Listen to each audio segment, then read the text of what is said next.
Hello guys, welcome back. Thanks for the amazing response for our previous video. All the love you're showing, it really means a lot. For all the new people here, we are doing a 3-part series on PCOS and how to tackle its symptoms through lifestyle and dietary interventions. If you have not watched last week's video, we highly recommend watching it first. The link is right here and also in the description box. In part 1, we mentioned that menstrual irregularity, infertility, and physical attributes like hirsutism, aka unwanted hair, and acne are some of the main symptoms of PCOS. We also focused on recipes and foods that can reduce menstrual irregularity. This week, in part 2 of PCOS recipes, we'll focus on infertility due to PCOS and how to tackle it better through diet. The major reason behind infertility is anovulation, aka egg not releasing on a timely basis.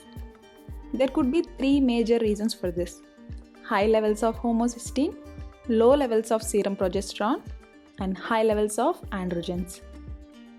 High concentrations of homocysteine can cause damage to the blood vessels and clot blood more easily. Both of these can result in blockages of blood vessels, which can damage the entire circulation system and can be lethal. In PCOS patients with unexplained infertility, the serum homocysteine levels are higher than normal, more so in patients with higher BMI and larger waistlines. Luckily, one of the most efficient ways to tackle this problem can be through your diet.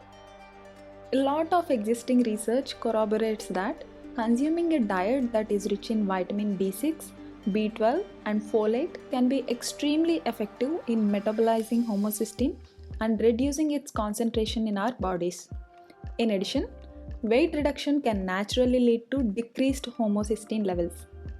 A word of caution here. Vitamin B12 is usually not available in plant foods and only available in less amounts in dairy. If you are a vegetarian or vegan, your best option is to get B12 as a supplement or consume B12 fortified foods. Second cause is low levels of progesterone.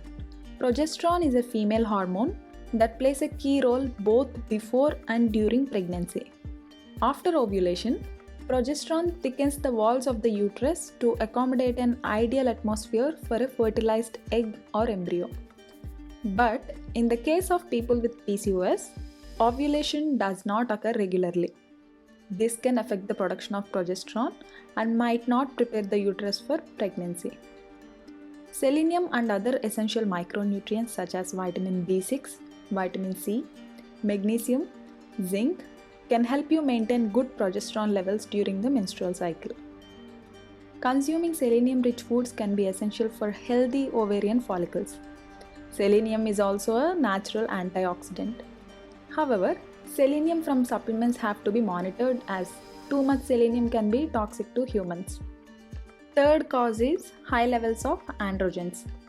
Androgens are male hormones that are produced in excess in the case of females with PCOS condition. Excess androgens can cause ovaries not to release an egg in the case of PCOS, which can result in infertility.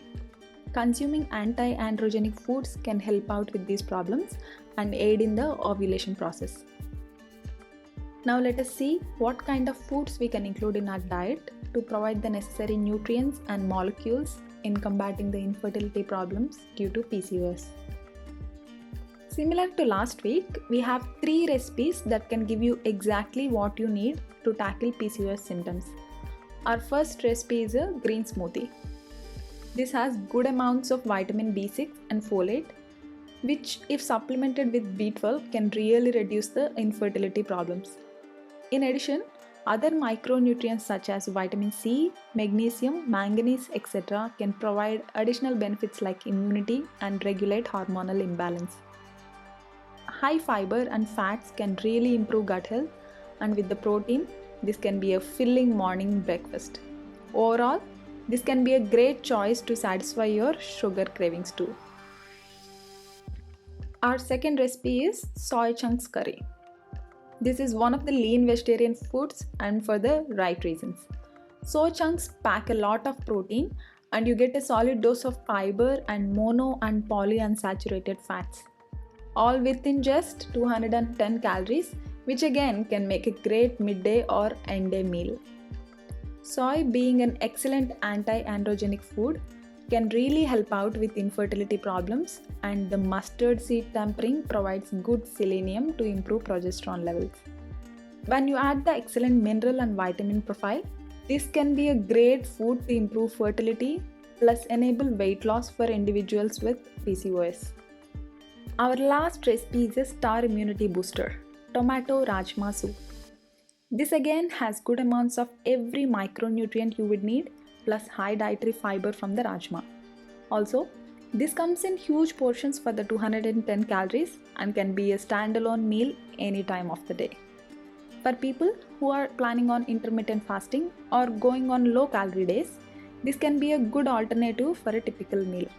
With the benefits of low calories, B6 and folate, this definitely is a good recipe for people struggling with PCOS. Before we show you the recipes, we want to remind you of one last thing. We are including a nutrition label at the end of most of our recipes. Kindly go through that to know more about how healthy the recipes are. Also, if you are liking our content, please let us know by leaving likes and comments, and when you subscribe to us, please click on the bell icon. We promise we won't spam you and give you only healthy content. Thank you for being here.